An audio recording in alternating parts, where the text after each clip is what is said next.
You're just a failed artist.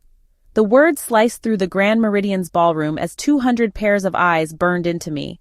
My own sister, on her wedding day, was publicly humiliating me with a microphone in her hand and a cruel smile painted across her face. I felt the air leave my lungs. My hands trembled beneath the pristine white tablecloth as Jessica continued her toast, her voice dripping with fake sweetness. While I was busy becoming a successful surgeon, my little sister Ellie decided to drop out of MIT to serve lattes and doodle in a coffee shop. The room erupted in uncomfortable laughter as I sat frozen, humiliation burning through my body like acid. But what happened next changed my life forever. In just 8 weeks, my art would be seen by millions, and the same sister who mocked me would be standing speechless in a gallery surrounded by my sold-out exhibition. Sometimes, revenge doesn't need planning. It finds you when you least expect it. I'm Eleanor Winters, but everyone calls me Ellie. Now aged 29, I'd become used to being the family disappointment, the black sheep, the cautionary tale they whispered about at gatherings when they thought I couldn't hear. Such potential wasted, my father would say, shaking his head. An MIT scholarship thrown away for what? Painting pictures no one wants to buy? 5 years earlier, I'd made the unforgivable decision to leave my engineering program to pursue art. My family had never recovered from the shock. Then, to add to their shame, I'd been expelled from art school when a jealous classmate accused me of plagiarism, a lie that stuck despite my protests. For the past 3 years, I'd been scraping by, working at Brewster's Coffee while trying to get my artwork noticed. My tiny Instagram account had just 372 followers. My submissions to galleries were met with form rejection letters, if they bothered to respond at all. But still, I painted. Every night, I'd return to my cramped studio apartment and create until my fingers cramped and my eyes burned.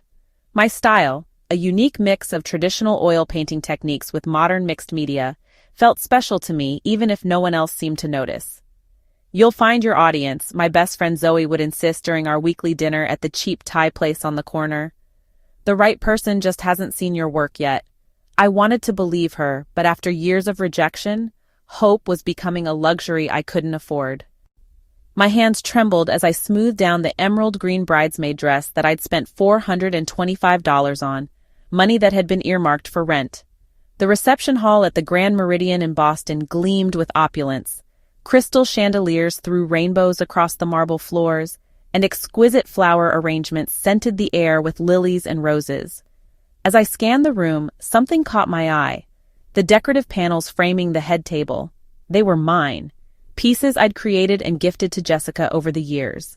She'd never thanked me, never displayed them in her home, but apparently they were good enough for her wedding decor. Is she serious? I thought, a flicker of anger cutting through my anxiety.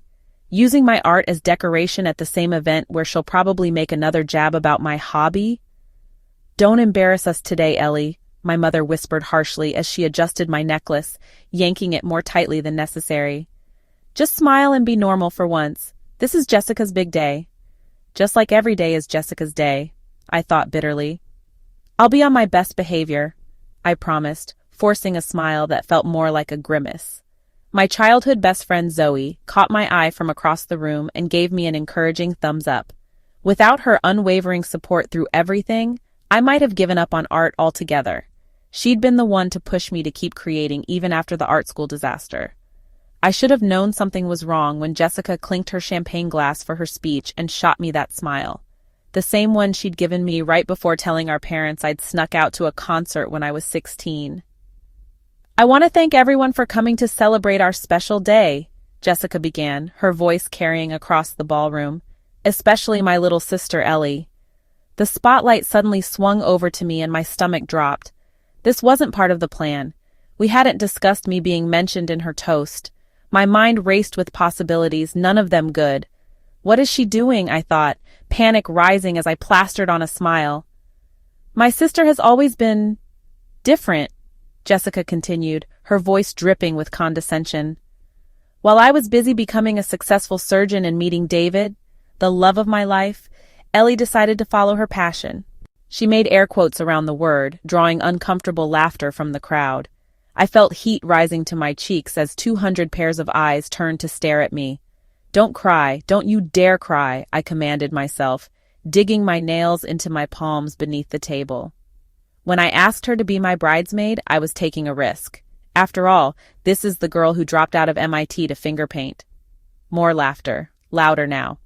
Then managed to get herself kicked out of art school. She looked directly at me, eyes glittering with malice. Quite the achievement, isn't it? Most people only fail at one institution of higher learning. My heart hammered against my ribcage. Is this really happening? So here's to my little sister, still living in her studio apartment at 29, still serving lattes, still hoping to be discovered while the rest of us live in the real world. Jessica raised her glass. You're just a failed artist, but we love you anyway. The room erupted in laughter and awkward applause. I sat frozen, humiliation burning through my body like acid. I could feel tears threatening, but I refused to cry. Not here, not now. In that moment, I hated her perfect life, her perfect husband, her perfect career. Hated that she felt entitled to use my pain as entertainment. I wish I could just disappear, I thought desperately. I wish the floor would open up and swallow me whole. But of course it didn't. I knew what was coming next. Speech! Speech! Someone called out, and suddenly people were chanting for me to respond. My legs felt like lead as I stood. The microphone felt heavy in my hand, and for a wild moment I considered telling all of them exactly what I thought. What I thought about Jessica, about this farce of a celebration, about the casual cruelty masquerading as sisterly teasing. Instead, I took a deep breath. Congratulations to the happy couple, I managed, my voice surprisingly steady. I'm honored to be part of your special day. I raised my glass and took a sip, then handed the microphone back as quickly as possible. As I sat down, I caught my father's approving nod, grateful I hadn't made a scene. The party continued around me while I sat in a fog of humiliation. This is it, I thought, a strange calm settling over me. This is the moment I stop letting them define me. That's when I noticed him, a distinguished-looking man in his 60s with salt and pepper hair and designer glasses, staring at me with unusual intensity from across the room. When our eyes met, he didn't look away but instead tilted his head curiously. There was something familiar about him, but I couldn't place it. Had he been one of my professors? A family friend I'd forgotten? I excused myself to the bathroom, needing a moment alone. Locking myself in a stall, I finally let a few tears escape. How much longer can I keep doing this? I thought, dabbing at my eyes. Maybe they are right. That's how they see me. A failed artist contributing little to society, when I could have been designing bridges or something useful. Maybe I am just wasting my life. A foolish dreamer, hoping and seeking for success that will never come, while life passes me by. My phone buzzed with a text from Zoe. You okay? That was brutal. Want me to create a diversion so you can escape? I almost smiled. Give me 5 minutes, I texted back. After composing myself, I headed back to the reception, only to find the same man waiting near the bathroom entrance. Up close, I could see the precise tailoring of his charcoal suit and the gleam of his Italian leather shoes. Excuse me, he said, his voice carrying a slight accent. Are you Eleanor Winters? I nodded cautiously. I apologize for ambushing you like this, especially after that uncomfortable moment. His eyes were kind but evaluating. Your sister mentioned you're an artist. I couldn't help but notice the style of those decorative panels matches something I saw recently. He extended his hand. I'm Antonio Vasari, from Vasari Gallery. My breath caught in my throat. Vasari Gallery was one of the most prestigious contemporary art spaces in New York, the kind of place where emerging artists dreamed of showing their work. No way. There's no way this is happening right now.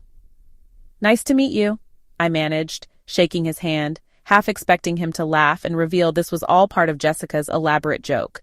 Those decorations, they're your work? He asked, gesturing toward the panels I'd noticed earlier. Yes, I admitted. I made them as gifts for my sister over the years. He pulled out his phone and showed me the screen. Is this also yours? I saw it on Instagram last month and have been trying to find the artist. I stared in disbelief at one of my pieces, a mixed media creation I'd posted on my small account. It was Fractured Identity, a piece I'd created during a particularly low period after losing my apartment and having to move to an even smaller place. That's mine, I confirmed, my heart beginning to race. How did you find it? One of my assistants follows small art accounts looking for new talent. She flagged it, but the account had limited information. He studied me closely. Why haven't I heard of you before? The question stung, reminding me of Jessica's speech. I've had some setbacks. He nodded thoughtfully. Technical training? Self-taught mostly. I was at Massachusetts College of Art and Design for a while, but I trailed off, not wanting to rehash the plagiarism accusation. Interesting. Well, I'd like to see more. Do you have a portfolio? Online, yes, and some pieces back at my apartment. He handed me his business card, heavy, expensive stock with embossed lettering. Send me your portfolio tonight. I have a slot open in my spring showcase for emerging artists. I stared at the card, certain I was dreaming. Really? Art is about vision and technique, not credentials, he said firmly. And yours is intriguing, raw, but with clear technical skill. You understand light in a way most trained artists never grasp. That's when it hit me. All these years of doubt and family pressure had nearly convinced me to give up. But now, someone who actually understood art, who mattered in the art world, saw value in my work. Thank you, I said, tucking the card safely into my clutch. I'll send it tonight. As Antonio walked away, I noticed Jessica staring at us from across the room. The look of confusion on her face gave me a small spark of satisfaction. Maybe the day wasn't going to end up being a complete disaster after all. Later that night in my tiny apartment, I carefully selected my best pieces and sent them to Antonio with trembling hands. Sitting on my threadbare couch, I stared at the message sent confirmation, trying not to get my hopes up. This could be nothing, I told myself. Just another false start. Be prepared for disappointment. But something felt different this time. The way Antonio had looked at my work, with genuine interest rather than polite dismissal, had awakened something I'd thought was dead. Hope. I did something I hadn't done in months. I started a new painting. As the hours ticked by, I lost myself in the work, barely noticing as night turned to dawn. The piece that emerged from my brush was unlike anything I'd created before, bolder, more confident, almost defiant. I titled it After the Toast. 2 agonizing days passed with no word from Antonio. I checked my email obsessively, jumped every time my phone buzzed. By the 3rd morning, I'd convinced myself the whole encounter had been a wine-induced hallucination. Then my phone rang with an unknown New York number. Eleanor, it's Antonio Vasari. His accented voice came through clearly. I've reviewed your portfolio. My heart stopped. And? I want to feature your work. 6 pieces prominently displayed. His voice was brisk, professional. And I'd like you to create something new, specifically for the showcase. I gripped the phone tighter. When is it? 8 weeks from now. Can you do it? 8 weeks. To create gallery-worthy work while juggling my barista job and barely making rent, it was insane to even consider it. Yes, I said without hesitation. Absolutely. After hanging up, I sat in stunned silence for several minutes before the reality hit me.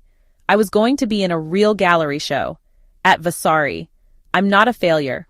Not yet, anyway. I quit my coffee shop job the next day. My manager, a sympathetic woman who'd let me hang some of my smaller pieces in the cafe, hugged me tearfully. I knew you were too good for this place, she said. Go show them what you can do. My savings would barely cover 2 months of rent, but I needed to focus completely on creating new work. I transformed my tiny living room into a proper studio, moving my futon against the wall and setting up every light I owned to maximize my working hours. For the next several weeks, I worked 16-hour days fueled by instant ramen and determination. I fell into a rhythm, wake up, paint until my vision blurred, collapse for a few hours, then start again. My entire world narrowed to canvas and color. When my mother called to berate me about quitting my stable job, I simply said, "You'll understand soon," and went back to work. Zoe became my rock, bringing me groceries when I forgot to eat and giving honest feedback on my progress. Unlike my family, she'd always believed in my art. "This is it, Ellie," she said one night, looking at my nearly completed collection. "These are going to change everything." As the deadline approached, panic set in. What if Antonio changed his mind? What if no one came to the show? What if my work wasn't good enough? The night before I was set to deliver my pieces to the gallery, disaster struck. A water pipe burst in the apartment above mine, sending dirty water cascading through my ceiling, directly onto my centerpiece, Resurrection. I watched in horror as the water warped the canvas and diluted the still-drying oils. Hours of work, my best work, ruined in seconds. No, no, no, I moaned, rushing to salvage what I could. But it was too late. The damage was extensive.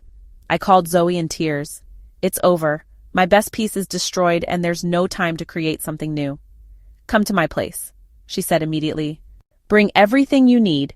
You can work through the night. It won't be the same, I protested. I can't recreate it exactly. So don't recreate it, she said firmly. Transform it. Make something new from the destruction. Those words sparked something in me. What if the damage wasn't an ending, but a beginning? I worked feverishly through the night in Zoe's tiny kitchen, incorporating elements of the water damage into a new piece. What emerged was something entirely different, more visceral, more honest than my original concept.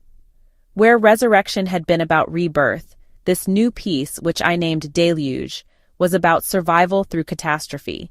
I used actual pieces of the damaged canvas, embedding them into a new framework that acknowledged rather than erased the disaster. When I delivered my pieces to Vasari Gallery the next day, exhausted but exhilarated, Antonio studied Deluge with particular interest. This one, he said, tapping the canvas lightly. This is special. What inspired it? I told him about the water damage and my night of desperate creation. He nodded slowly. The universe sometimes intervenes in our work in the most inconvenient ways, but look what it produced. He looked at me appraisingly. You're more resilient than you appear. Eleanor Winters. A week before the showcase, I received another call from Antonio. Eleanor, something's come up. Are you sitting down? My stomach dropped. This is it. He's canceling the show. What's wrong? I asked, bracing for disappointment. Vogue, the art director saw your pieces in the gallery preview. They want one for next month's cover. I actually did sit down then, collapsing onto my paint-splattered stool. Vogue magazine? The Vogue? They're offering $28,000 for the cover and a feature spread, he continued, and they need you at their office tomorrow for a meeting. They're particularly interested in Deluge, the piece born from disaster.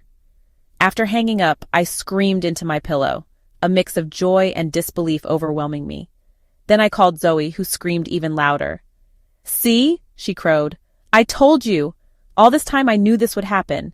I didn't tell my family. Not yet. Something in me wanted to wait to make sure it was all real before facing their skepticism. The Vogue meeting was surreal. The art director, a fashionable woman with sharp eyes named Margot, treated me like a discovered treasure rather than the coffee shop barista I'd been just weeks earlier. Your work speaks to something very current, very now, she explained, flipping through prints of my pieces. The way you combine traditional technique with contemporary subjects, it's exactly what we've been searching for. There was a catch, however. They wanted me to make subtle changes to Deluge, alterations I wasn't sure would serve the piece. We need something more accessible, Margot explained delicately. Perhaps soften the center section, make it less raw. I felt my stomach twist. This was my chance, everything I'd ever wanted, but the changes felt wrong. I can't do that, I heard myself say. The rawness is the point. It's about survival through chaos, not in spite of it. The room fell silent. I'd clearly broken some unspoken rule about grateful artists accepting whatever terms were offered. I've just ruined everything, I thought, my heart racing. But then Margot smiled, a real smile, not the polished one she'd worn throughout our meeting. Good, she said simply.